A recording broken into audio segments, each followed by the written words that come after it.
Okay, so we're going to talk about one-sided limits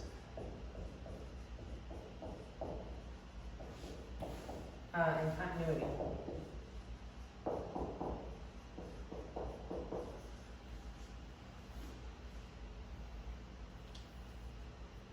So when it comes to one-sided limits,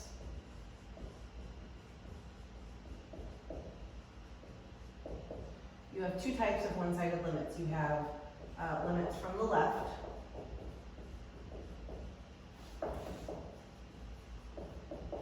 and you have limits from the right.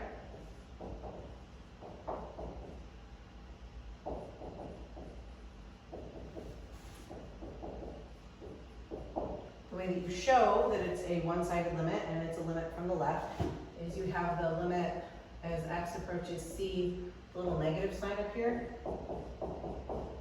And same thing, the way that you show that it's a limit from the right is you have the limit as x approaches c and you have a little plus sign.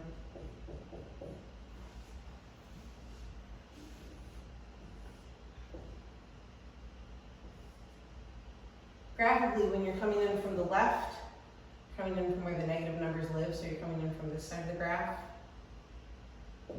And then when you're coming in from the right, you're coming in from where the positive numbers are, from the right side of the graph. So those are going to be right-handed limits. You can call it a limit from the left or a left-handed limit.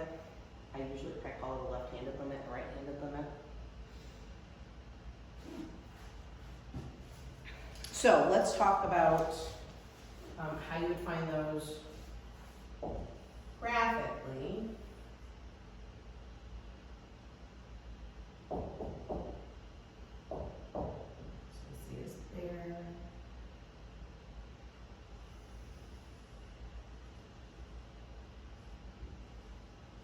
All right, so let's say that we wanted to find three things.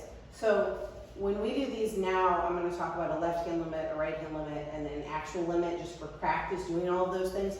A problem to find a limit doesn't necessarily involve all three parts. You can just find one of them, and that can be the entire problem. It just depends on what they're asking you, okay? So here we're going to find the limit as x approaches c from the left.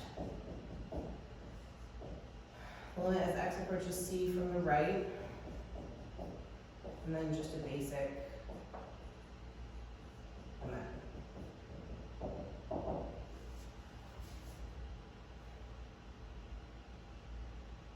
So when you're concerned with only a left-handed or right-handed limit, you're only concerned with what's happening on that side of the graph. So as you're coming in from the left, here's the left side, so you're following this part of the graph. So then you're at -3, which is fine. As you're coming in from the right, that's this side of the graph, so then you're at +1. And then here, if you're looking for a basic limit, it doesn't exist because you're approaching different values from the left versus from the right. Now, since we've introduced one-sided limits in terms of explaining why the limit doesn't exist, instead of having to say you're approaching different values from the left versus from the right, you can simply say that the left-handed limit doesn't equal the right-handed limit mathematically, and that's good enough justification. Like this, you have to phrase it. You can't say -3 doesn't equal 1. This is lovely, but not helpful in that you need the context of this, okay? So this side is what you're talking about for explanations. Now, particularly if you are in AP calculus, this is really important that anytime you have to justify that a limit exists, or anytime that you're trying to talk about continuity stuff, you need to make sure that you reference one-sided limits. So for me to say, super basic, let's say that here was C,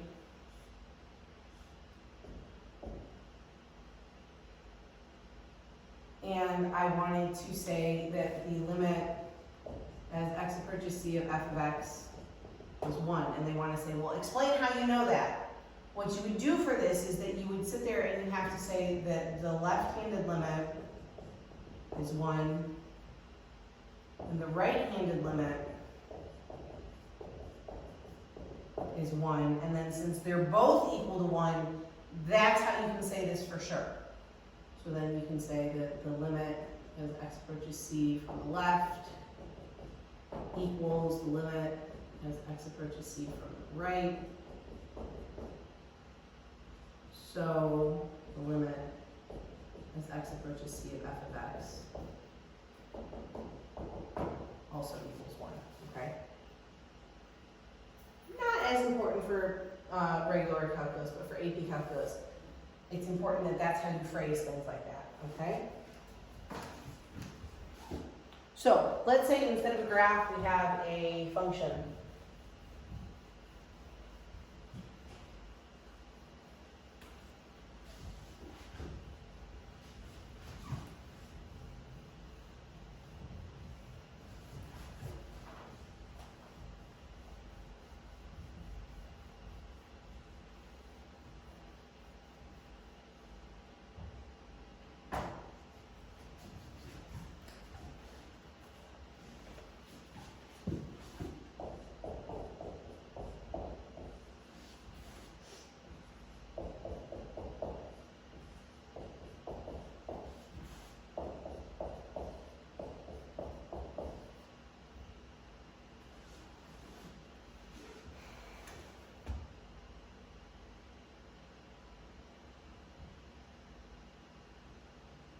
Okay, so same thing here. The function clearly breaks at 2.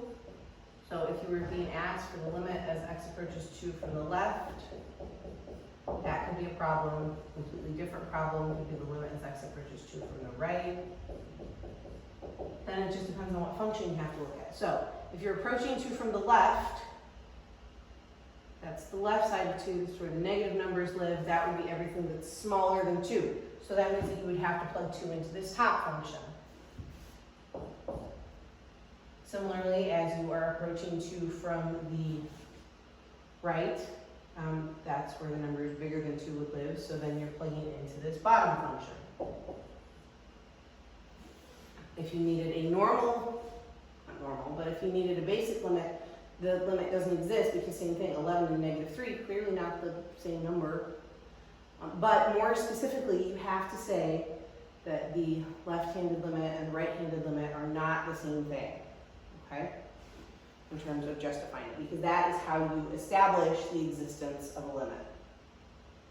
Super important for AP Calculus. Star it, box it, draw squigglies around it, whatever you want to do to make sure that you know that you have to talk one-sided limits when you're talking about a limit existing, okay? One type of function that you run into a lot when you're dealing with one-sided limits are step functions. They're also called greatest integer functions. They're the ones that are in the brackets. If you forget, the step functions are the ones that look like steps. Steps, step function. So when you have it in brackets, it means that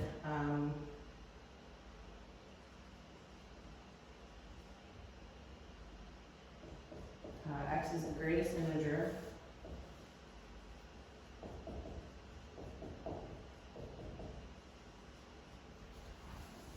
N such that n is less than or equal to x.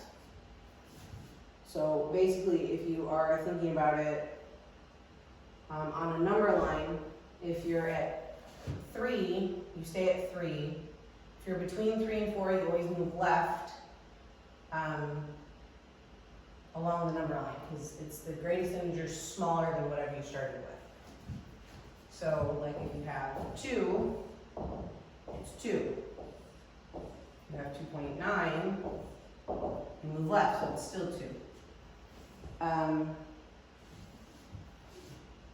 If you have 1.97, you move left, that would be 1. And if you have negative 3.4, you still need to make sure that you move left, and that would be negative 4 left. This is the one that tends to throw people off. So we're going to do 2 sets of problems involving step functions, and then we'll move on and talk continuity. Which shouldn't be terrible. People tend to overthink continuity though, and then it gets weird. I'm never sure why.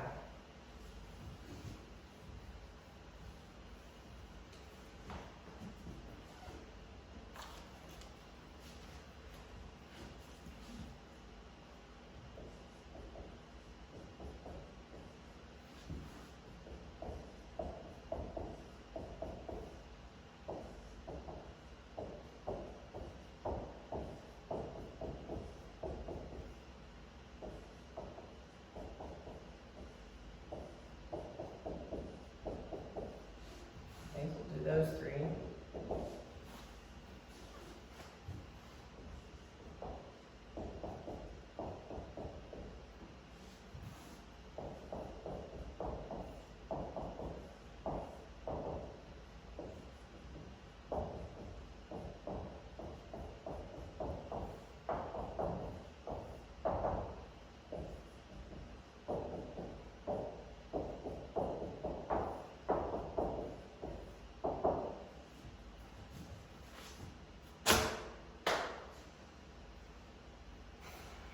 Okay, so approaching 2 from the right versus from the left.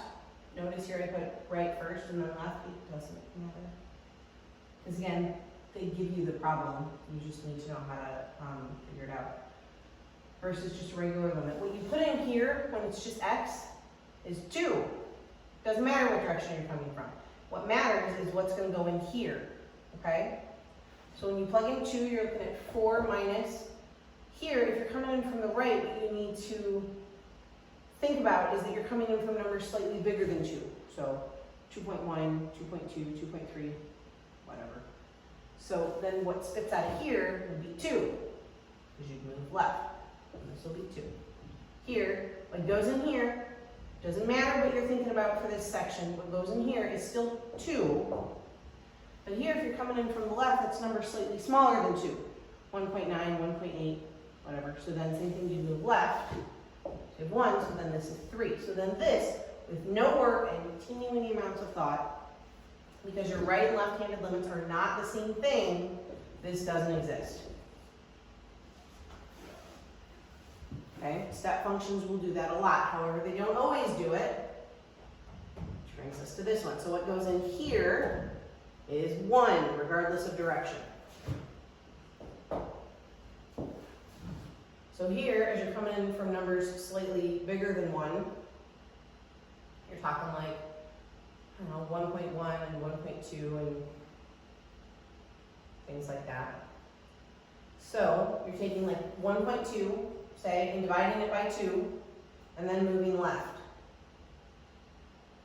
So that's going to be 0. So then this is 4. Here, this is still 4 because you've plugged in 1. Here's numbers slightly smaller, so like 0.9 and 0.8, and you're dividing them by 2 and going left. That's also 4. So then this, again, teeny weeny amounts of thought. If both of these are 4, that one's 4, because whatever the right and left-handed limits are, that's what your actual limit is going to end up being. Okay? So that's one-sided limits. Now we need to talk continuity. First thing we're going to do is define continuity.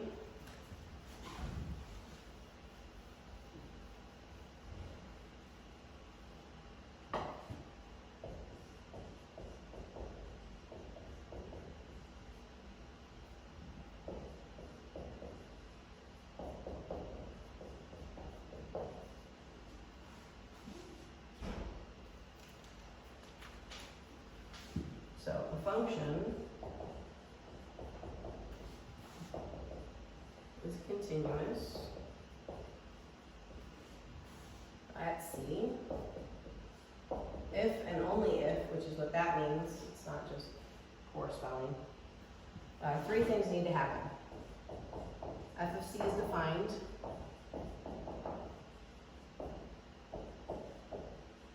The limit as x approaches C of f of x is defined.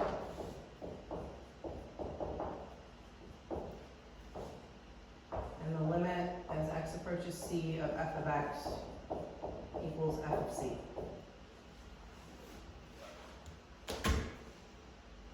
Which realistically, if you think about it, makes sense. So f of c is defined means there's a point. Limit being defined means that nothing weird is happening around the point. The limit and the point being the same thing means that you don't have that happening, where you have a point and a hole in a completely different spot. If none of those things happen, where they're not weird, and you have the point and they meet up, it makes sense that it's a continuous function, okay? You can say that a function is continuous on an open interval if it's continuous for all the points within the interval, okay?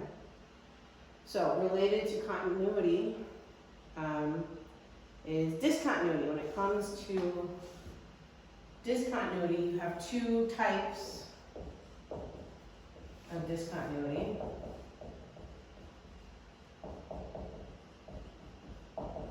You have removable and non-removable discontinuities.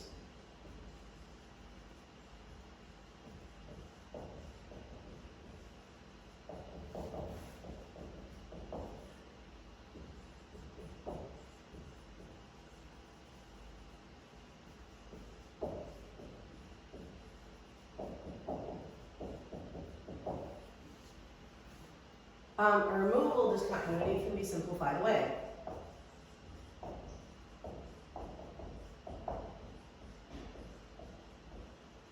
Or removed, hence the name. These are holes in the graph. Non-removable discontinuities cannot be simplified away.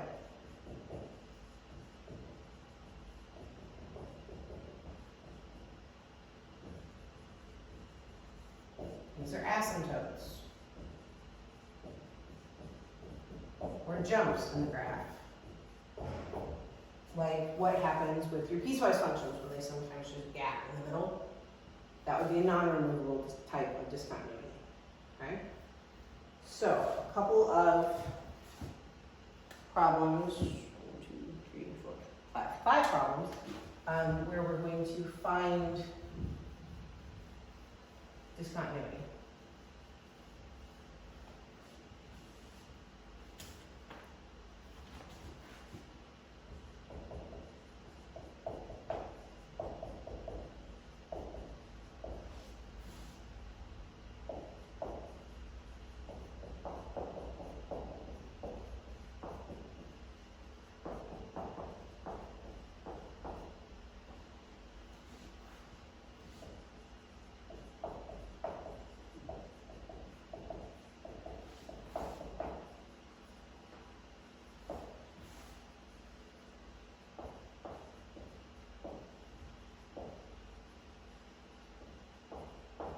So we're going to find them and then specify if they are removable or non-removable. I'm just going to write them all down so I can put them all down.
Okay.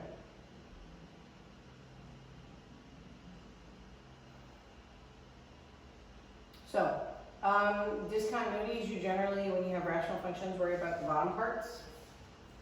You also sort of worry about the top parts because sometimes you have holes in the graph. But here the top is just a constant. So you've got 1 over x squared plus 4.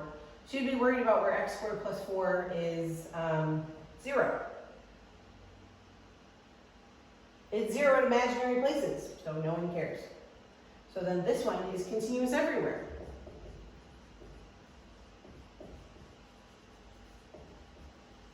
Which is fine, and one of the mean things that the book sometimes likes to do, okay? Just because they're asking for discontinuity doesn't necessarily mean that it exists. It's possible for the function to be fine everywhere, okay? Second one, same thing, you're worried about where your bottom is 0. You can factor x squared minus 4, or just solve it, it doesn't really matter. So this one, you have discontinuities.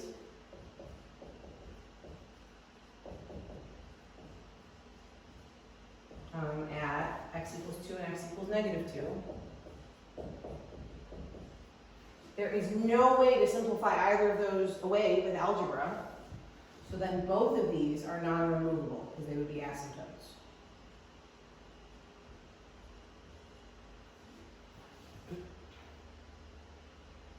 Here for piecewise functions, with piecewise functions you have to check a couple things.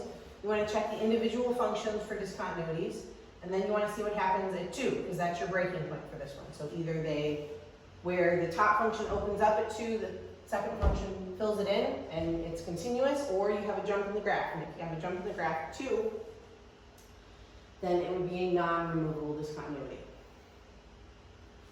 So, negative 3x plus 10 on its own is a line. Lines don't do anything weird. X squared on its own is a parabola, also normal. So now you just want to check 2. So when you plug 2 into this first one, you get 4. Plug 2 into the second one, you get 4. So that means where that one opened, that one closed it up. That means this is another one that's continuous everywhere.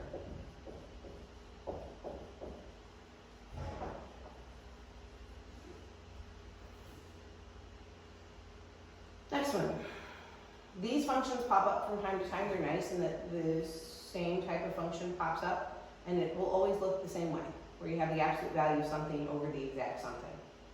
So this function is going to do something weird, potentially, at 5, because that's where your bottom part is going to be 0. So then what you want to do is you want to figure out what's happening on both sides of 5.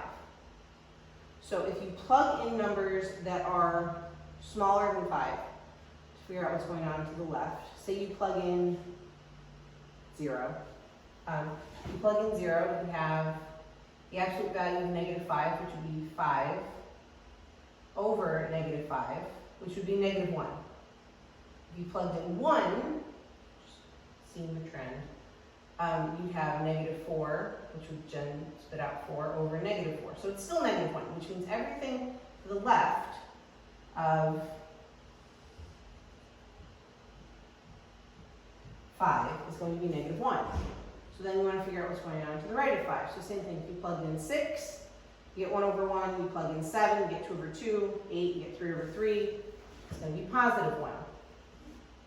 So what that means is that you jump at 5, and there's nothing you can do about it. So that is a non-removable discontinuity at 5. So it's discontinuous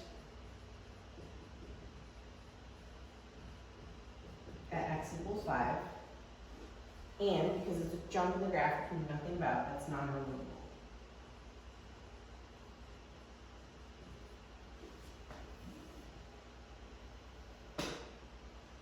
Last one, same thing. Your bottom part is going to be 0 at 3 and negative 3. If you factor it, set it equal to 0, however you want to think about that.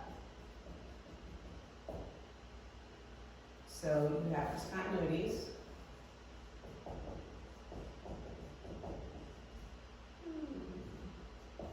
At x equals 3 and x equals negative 3. But at 3, you could cancel that one out. That means 3 is removable, and negative 3 is the non-removable one, because that one you're stuck with. So those, again, are your 2 types of discontinuity.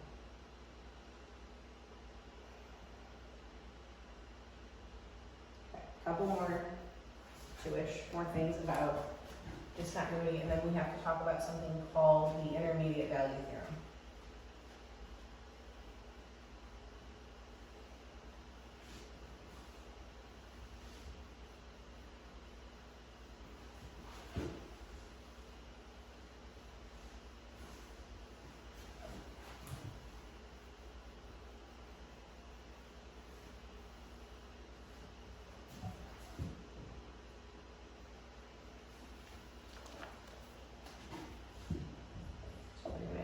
to discuss continuity of the function on the closed interval.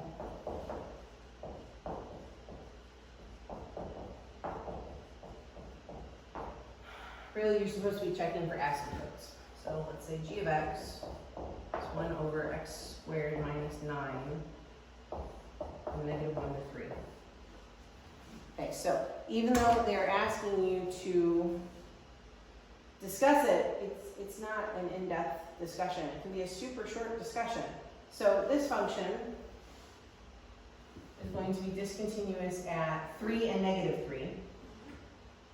We don't care about negative 3. It's not within the interval. But 3 is.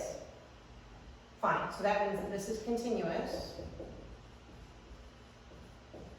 on negative 1 to 3, but not including 3. That's enough of a discussion. Okay? We just want you to mathematically say where it's continuous. Okay, last thing with continuity are the properties of continuity.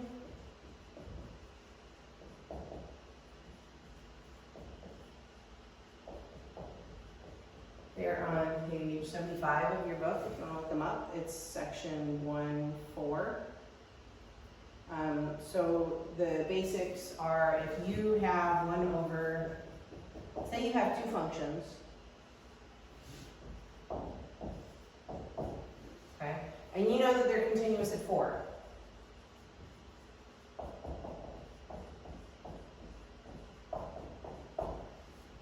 Some of the properties of continuity say that you can multiply by a scalar, and that would be continuous at 4. So say 5 over 3x plus 1, that would be continuous at 4. You could add or subtract them. Continuous at 4. You could multiply them. Continuous at 4. Or you could take and divide them. They would all be continuous at 4. That's all the properties of continuity are saying. Realistically, if I had 2 functions and I put them together funny, I would probably just check the put together version. I wouldn't bother to check them individually and then mess with them. All right, so last thing I want to talk about is something called the intermediate value theorem, which same thing is handier for AP calculus than it is for regular calculus because I like to bring it up from time to time to make sure you know your theorems. So if you're in AP calculus, highlight it, star it, whatever. Make sure you understand it. I'm going to write it down and then we'll talk about it.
Okay, so intermediate value theorem says that you have some continuous function on an interval, and you have k, which is some value in between your corresponding y values.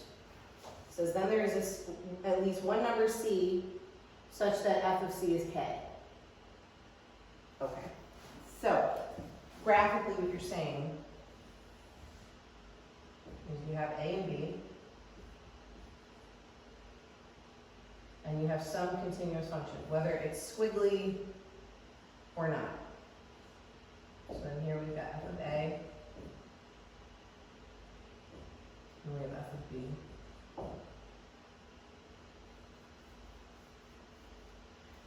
And k can be any number in between them. Doesn't matter where you pick. Okay? So what it says is that there's at least one spot, and here there are 4 spots, which are your different c values, where k would be the corresponding y value. Number-wise, if you're thinking about it, okay? Say this is, 2 and this is 8. I'll make this 4, make this 12.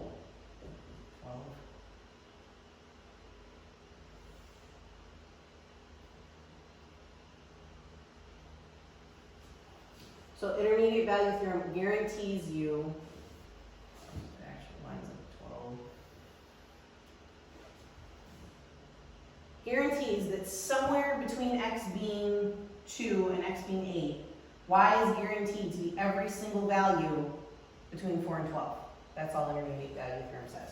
Intermediate value theorem, in terms of its practicality, tends to get used in the proving of zeros. It can't tell you where the zeros are, but it can guarantee them. So if you have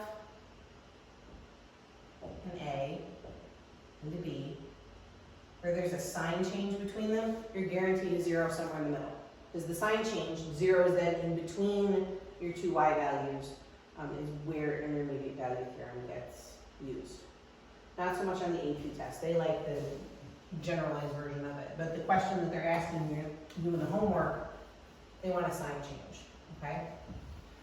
So, for your homework problem, what it asks is it asks you to use intermediate value theorem to explain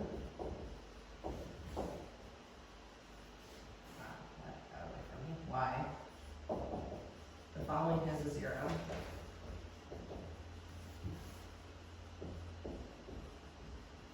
On a given interval.